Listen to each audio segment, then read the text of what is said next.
दोस्तों, सच्चाई देखनी है तो आंखों से पट्टी हटा दो, क्योंकि आज जो कूटनीतिक और सैन्य साजिश की ब्रेकिंग न्यूज आपके सामने आ रही है, उसने पूरी दुनिया की अर्थव्यवस्था और वैश्विक शांति को एक ऐसे विनाशकारी मोड़ पर लाकर खड़ा कर दिया है जहां से वापसी का कोई रास्ता ही नहीं है।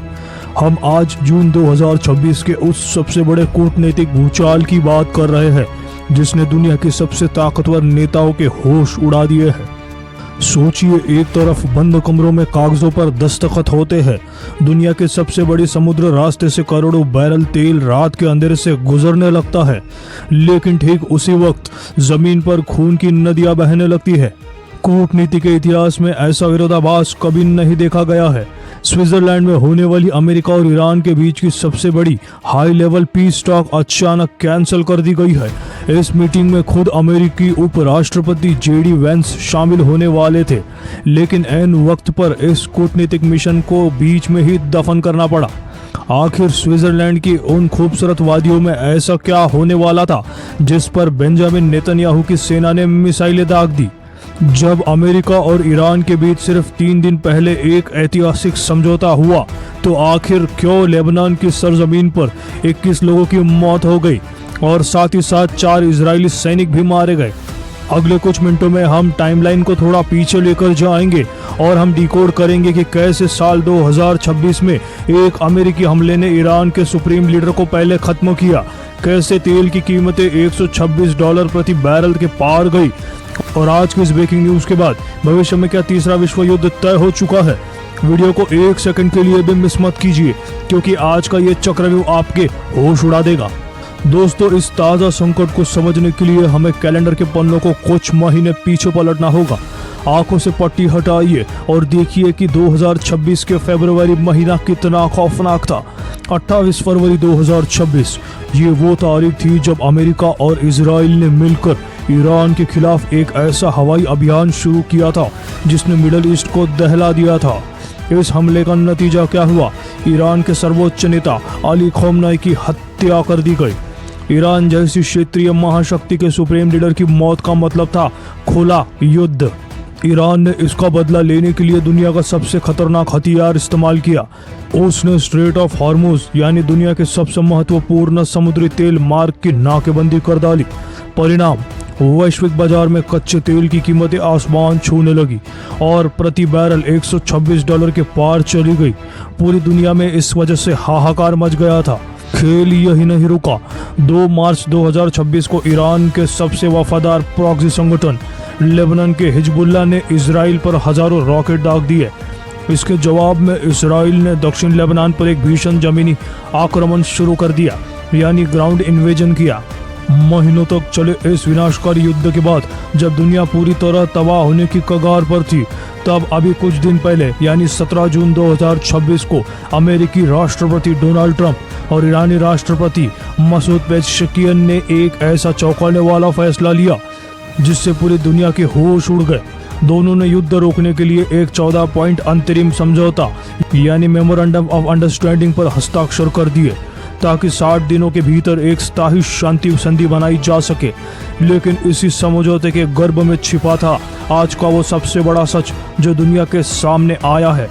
अब जरा इस खबर के उस हिस्से को देखिए जो आपके दिमाग में चक्रव्यूह डाल देगा। दोस्तों, इस तथ्य को ध्यान से समझिए। भीषण तनाव और युद्ध को दोबारा भड़कने के बावजूद अमेरिका और ईरान के बीच उस अंतरिम समझौते ने स्ट्रेट ऑफ हॉर्मुज को अंतर्राष्ट्रीय शिपिंग के लिए सफलतापूर्वक फिर से खोल दिया था। जरा इस डेटा को गहराई से समझिए। बुधवार की एक ही रात में इस समुद्री रास्ते से 12.5 मिलियन बैरल से अधिक तेल सुरक्षित रूप से ट्रांसफर किया गया था। यही है इस सदी की राजनीति का सबसे क्रूर विरोधाभास। समंदर के रास्ते तेल जा रहा था, वैश्विक बाजारों को राहत मिलने लगी थी, अमेरिका और ईरान के खजाने में पैसा आने ही वाला था, लेकिन ठीक उसी वक्त जमीन की हकीकत बदल गई। जमीन पर यानी लेबनान के मोर्चे पर यह समझौता पूरी तरह कागज का एक बेजान टुकड़ा साबित हो गया। आइए अब चलते हैं स्विट्जरलैंड के उस बंद कमरे में जहां जेडी वेंस की मौजूदगी से पहले ही पूरी टेबल को उलट दिया गया था। दोस्तों, तेल का खेल तो चालू है, लेकिन इंसानी खून की कीमत पर यह शांति कब तक टिकेगी? इससे पहले कि मैं आपको स्विट्जरलैंड में कूटनीति के ढहने की वो अंदरूनी कहानी बताऊं जिसने जेडी वैंस को पीछे हटने पर मजबूर किया, अगर आपको जियोपॉलिटिक्स का ऐसा ही बिना सेंसर वाला और सच से भरा विश्लेषण पसंद है तो इस वीडियो को अभी लाइक करें और हमारे चैनल को सब्सक्राइब करें। चलिए अब डिकोड करते हैं कूटनीति का वो सबसे बड़ा कोलैप्स। समझौते के नियम के मुताबिक अमेरिका और ईरान को अगले 60 दिनों में एक स्थायी कानूनी संधि यानी लीगली बाइंडिंग ट्रीटी तैयार करनी थी। इसके लिए स्विट्जरलैंड को चुना गया था। ये कोई सामान्य मीटिंग नहीं थी। अमेरिका ने अपने उपराष्ट्रपति जेडी वैंस को इस मिशन पर भेजा था, जो यह साफ करता है कि व्हाइट हाउस इस डील को लेकर कितना गंभीर था। लेकिन तभी लेबनान की वादियों से उठी बारूद की गंध स्विट्जरलैंड तक पहुंची गई। दोस्तों, अभी कल ही दक्षिण लेबनान में इजराइल और हिजबुल्लाह के बीच एक भीषण लड़ाई हुई। इस भीषण लड़ाई के कारण जो हाई लेवल डिप्लोमेटिक टॉक होने वाले थे उनको रद्द करना पड़ा।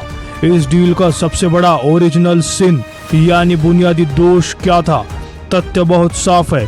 इस अंतरिम समझौते ने न तो इजराइल और न ही उग्रवादी समूह हिजबुल्लाह औपचारिक रूप से हस्ताक्षरकर्ता यानी सिग्नेटरीज थे। सोचिए, डील कर रहे हैं अमेरिका और ईरान जो दूर कहीं बैठे हैं, लेकिन जो जमीन पर असल में एक दूसरे की जान ले रहे हैं, यानी इजरायली सेना, आईडीएफ और हिजबुल्लाह के लड़ाके। उन्हें इस समझौते की मेज पर बिठाया ही नहीं गया। नतीजा क्या हुआ? इजराइल ने दक्षिणी और पूर्व लेबनान में ताबड़तोड़ हवाई और जमीनी हमले शुरू कर दिए। इन हमलों में लेबनान के भीतर 21 लोगों की मौत की खबर आई और बदले में हिजबुल्लाह के पलटवार में इजराइल के 4 जाबाज सैनिक भी मारे गए। जैसे ही इजरायली सैनिकों की मौत की खबर वॉशिंगटन पहुंची, जेडी वैंस का स्विट्जरलैंड दौरा तुरंत रद्द कर दिया गया। कूटनीति ऑन द मूव गिर चुकी थी। दोस्तों, अब ये कहानी उस मोड़ पर पहुंच गई है जहां से पूरी दुनिया का भविष्य तय होगा। स्विट्जरलैंड की बातचीत रद्द होने के बाद अब आगे क्या हो सकता है, इस पर एक बार नजर डालते हैं। इसके 3 सबसे बड़े खतरनाक और वास्तविक सिनेरियो आपके सामने मैं रखने जा रहा हूँ। पहला सिनेरियो, अमेरिका और इजराइल के बीच ऐतिहासिक दरार। 4 इजरायली सैनिकों की मौत के बाद बेंजामिन नेतन्याहू का गुस्सा 7वें आसमान पर है। इजराइल के कट्टरपंथी नेता मांग कर रहे हैं कि लेबनान को पूरी तरह से राख कर दिया जाए, लेकिन ट्रंप प्रशासन किसी भी कीमत पर इस डील को बचाना चाहता है, क्योंकि हार्मूज से आ रहे 12.5 मिलियन बैरल तेल ने अमेरिकी बाजार को डूबने से बचाया है। अगर अमेरिका ने इजराइल पर युद्ध रोकने का दबाव बनाया तो इतिहास में पहली बार अमेरिका और इजराइल के रिश्ते पूरी तरह टूट सकते हैं। सिनेरियो नंबर 2, ईरान का यू टर्न और हार्मूज की दोबारा नाकेबंदी। ईरान के नए सुप्रीम लीडर मुज्तबा खमेनी ने साफ कह दिया है कि अगर इजराइल ने लेबनान में हमले नहीं रोके तो ईरान इस 60 दिन के शांति फ्रेमवर्क को लात मार देगा। अगर ईरान बातचीत से पीछे हटा तो वो स्ट्रेट ऑफ हार्मूज को दोबारा ब्लॉक कर देगा। इसका मतलब होगा वैश्विक तेल संकट का पार्ट 2 और पेट्रोल डीजल की कीमतों में ऐसा विस्फोट जो पूरी दुनिया को मंदी की गर्त में धकेल देगा। और scenario number 3, the decoupled war. एक संभावना ये भी है कि अमेरिका और ईरान आपस में बैक चैनल बात करते रहे, समंदर से तेल का व्यापार चलता रहे, लेकिन वो लेबनान और हमास के मोर्चे को पूरी तरह छोड़ दे, यानी जमीन पर हिजबुल्लाह और इजराइल एक दूसरे को खत्म करते रहेंगे और महाशक्तियां दूर बैठकर सिर्फ अपना आर्थिक फायदा देखती रहेगी। तो दोस्तों, आंखों से पट्टी हटाकर आज इसकी इस पूरी जियोपॉलिटिकल तस्वीर को देखिए। कूटनीति के बंद कमरों में शांति के वादे सिर्फ तब तक टिकते हैं जब तक व्यापार और मुनाफे का गणित सही बैठता है। जैसे ही जमीन पर सैनिकों का खून बहता है, वो सारे समझौते ताश के पत्तों की तरह ढह जाते हैं। स्विट्जरलैंड की बातचीत का रद्द होना इस बात का सबूत है कि मिडल ईस्ट की आग को वॉशिंगटन या तेहरान में बैठकर नहीं बुझाया जा सकता। अब दोस्तों, आपसे मेरा सीधा सवाल है, क्या आपको लगता है कि इजराइल और हिजबुल्लाह को शामिल किए बिना अमेरिका ईरान की ये पीस डील कभी कामयाब हो सकती है? क्या ट्रंप प्रशासन अपने आर्थिक फायदे के लिए इजराइल को धोखा दे रहा है? अपना नजरिया, अपना जवाब और अपनी बेबाक राय नीचे कमेंट बॉक्स में बताइए। हम आपका हर कमेंट्स पढ़ रहे हैं दोस्तों।